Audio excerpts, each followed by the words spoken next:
ಸ್ನೇಹಿತರೆ, ನೀವು ನೋಡ್ತಾ ಇದ್ರ ಮಸ್ತ್ ಟಿವಿ ಚಾನಲ್. ಸ್ನೇಹಿತರೆ, ಇವತ್ತು ನಾನು ನಿಮ್ಗಾಗಿ ತಂದಿರ್ತಕ್ಕಂಥ ಹೊಸ ವಿಡಿಯೋ ಯಾವುದು ಅಂದ್ರೆ ಭವಿಷ್ಯತ್ ಕಾಲದಲ್ಲಿ ಪುರಾಣ ಪ್ರಪಂಚ ಅಂದ್ರೆ ಕಲ್ಕಿ 2898 AD ಈ ಚಿತ್ರದ ರಿವ್ಯೂನ ನಾನೀಗ ನಿಮ್ಗೆ ತೋರಿಸ್ತಾ ಇದ್ದೀನಿ. ಮಹಾಭಾರತದಲ್ಲಿ ಬರುವ ಪ್ರಮುಖ ಪಾತ್ರ ಅಶ್ವತ್ಥಾಮ. ಈ ಅಶ್ವತ್ಥಾಮನಿಂದ ಶುರುವಾಗ್ತಿದೆ ಕತೆ. ಕಲಿಯುಗದ ಅಂತ್ಯದವರೆಗೂ ಸಾಗುತ್ತದೆ ಹಾಗೂ ಮುಂದಿನ ಜನರೇಷನ್ ಕೂಡ ಈ ಚಿತ್ರದಲ್ಲಿ ತೋರಿಸಿದ್ದಾರೆ ಅಂತಾನೆ ಹೇಳ್ಬೋದು.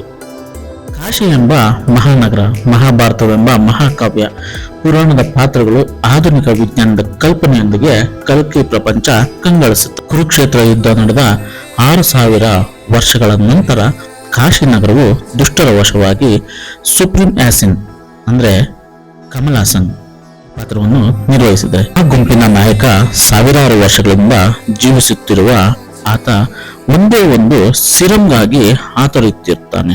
ಹಾಗೆಯೇ ಕುರುಕ್ಷೇತ್ರ ಯುದ್ಧದಲ್ಲಿ ತನ್ನವರನ್ನು ಕಳೆದುಕೊಂಡು ದುಃಖಿತನಾಗಿದ್ದ ಅಶ್ವತ್ಥಾಮ ಅಂದ್ರೆ ಅಮಿತಾಬ್ ಬಚ್ಚನ್ ಅಂದ್ರೆ ಇಲ್ಲಿ ದೀಪಿಕಾ ಪಡುಕೋಣೆ, ಆಕೆಯನ್ನು ಕಾಪಾಡುವ ಹೊಣೆಯನ್ನು ಅಶ್ವತ್ಥಾಮ ಹೊತ್ತಿರುತ್ತಾನೆ. ಇನ್ನು ಕಥಾನಾಯಕ ಭೈರವನಿಗೆ ಯಾಸ್ಕಿನ್ ನಿರ್ಮಾಣದ ವೈಭವ ಭರಿತ ಕಾಂಪ್ಲೆಕ್ಸ್ ಎಂಬ ಪ್ರವೇಶಿಸುವ ಆಸೆ.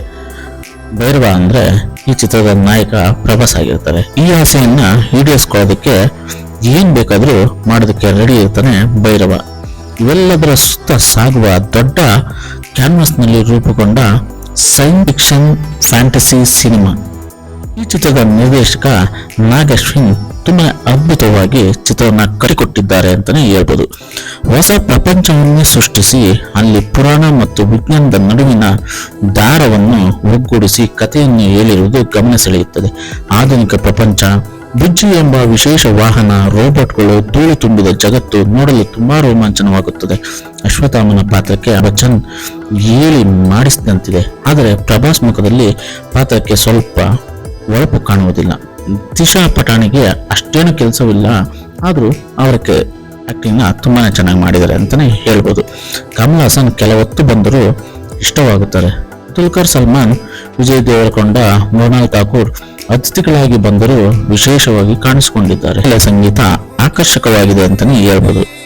ಕೆಲವು ಸನ್ನಿವೇಶಗಳಿಗೆ ಇನ್ನೂ ಗಟ್ಟಿಯಾದ ಸಂಗೀತದ ಅಗತ್ಯವಿತ್ತು ಎನಿಸುತ್ತದೆ. ನಿಧಾನವಾಗಿ ಸಾಗುವ ಕತೆ ದ್ವಿತೀಯಾರ್ಧದಲ್ಲಿ ಇನ್ನೊಂದು ಹಂತಕ್ಕೆ ಹೇಳುತ್ತದೆ.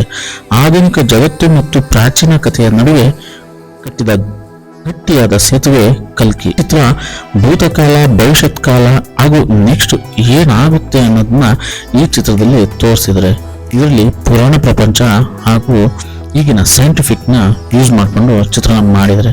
ದೀಪಿಕಾ ಪಡುಕೋಣೆ ಅವರ ಆಕ್ಟಿಂಗ್ ತುಂಬಾನೇ ಅದ್ಭುತವಾಗಿದೆ. ಹಾಗೆ ಪ್ರಭಾಸ್ ಕೂಡ ತುಂಬಾ ಅದ್ಭುತವಾಗಿ ನಟಿಸಿದ್ದಾರೆ. ಅಮಿತಾಬ್ ಬಚ್ಚನ್ ಹೇಳಂಗೆ ಇಲ್ಲ, ತುಂಬಾನೇ ಸಖತ್ತಾಗಿ ಮಾಡವ್ರೆ. ಅವರು ನಿಜವಾಗ್ಲೂ ಆಕ್ಟಿಂಗ್ ತುಂಬಾನೇ ಅದ್ಭುತ. ಎಲ್ಲರೂ ಕೂಡ ಈ ಸಿನಿಮಾದಲ್ಲಿ ತುಂಬಾನೇ ಚೆನ್ನಾಗಿ ಮಾಡಿದ್ದಾರೆ. ನಾಗಶ್ವಿನ್ ಈ ಚಿತ್ರನ ತುಂಬಾ ಇಂಟ್ರೆಸ್ಟ್ ತಗೊಂಡು ಮಾಡಿಕೊಟ್ಟಿದ್ದಾರೆ. ಇದು ನಮ್ಮ ದಕ್ಷಿಣ ಭಾರತದ ಒಂದು ಹಾಲಿವುಡ್ ಚಿತ್ರನೇ ಅಂತ ಹೇಳ್ಬೋದು. ನನ್ನ ಈ ವಿಡಿಯೋ ನಿಮಗೆ ಇಷ್ಟ ಆಗಿದ್ರೆ ಲೈಕ್ ಮಾಡಿ, ಶೇರ್ ಮಾಡಿ, ಕಮೆಂಟ್ ಮಾಡಿ, ಹಾಗೆ ಬೆಲ್ ಬಟನ್ ಕ್ಲಿಕ್ ಮಾಡಿ ಅಂತ ಹೇಳ್ತಾ thank you for watching guys.